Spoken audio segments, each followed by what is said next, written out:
आज आमच्याकडे आणलेलं कर्ली मासो तो आता मी भाजतोय. त्याच्यासाठी लागणारं साहित्य आधी हो मी ते कापूनच देतात. तो मी धुतलंय, ते का मीठ लावून अर्धा तास ठेवलंय. त्याच्यानंतर धुतलंय आणि आता बघा, आता ते का जरासा मीठ, कारण मी अगोदर लावलेला आणि धुतल्यामुळे थोडासा मीठ असा शिवरायचा आणि ते का मीठ व्यवस्थित लावून घ्यायचं. त्याच्यानंतर थोडी हळद पूड टाकायची. हळद व्यवस्थित सगळ्या माशाक लागली,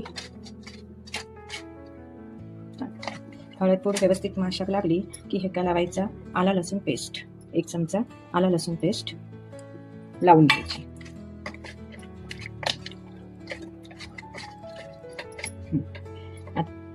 आता हे सगळं लावून ठेवलं, बाजूक ठेवलं जरा.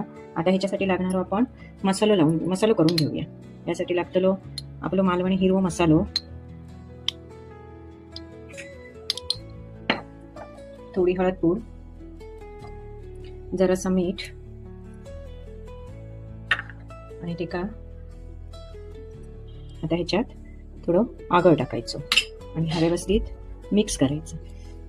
व्यवस्थित मिक्स केला की याच्यात पाणी टाकायचं आपण हव्या तेवढा, थोडासा माशांकाला आकार असा पाणी टाकून तयार करून घ्यायचा.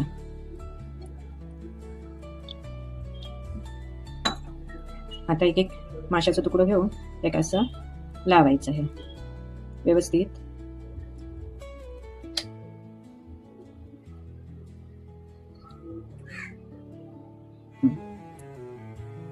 व्यवस्थित लावायचं.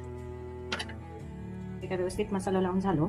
आता एक पॅन ठेवलायचं गॅसवर आणि गॅस लावलं. गॅस जरा बारीक करायचो आणि जरा थोडासा तेल लावून घ्यायचा पॅनला. रव्यात असो व्यवस्थित कोटिंग करून घ्यायचा रव्याचा आणि अलगद तव्यावर ठेवायचा.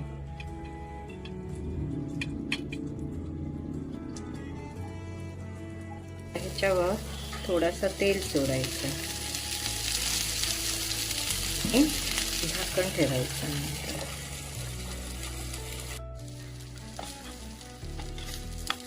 एका बाजूने भाजले आता हे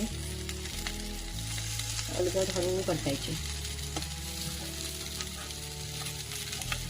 तेल सोडायचं आणि परत झाकण ठेवायचे 5 मिनिटासाठी. आता मासे मस्त कुरकुरीत भाजले, म्हणजे छान वास सुटलो. असेच तुम्ही आणा, करा, खावा. आवडल्यास व्हिडिओ लाईक करा, शेअर करा आणि सबस्क्राईब करा.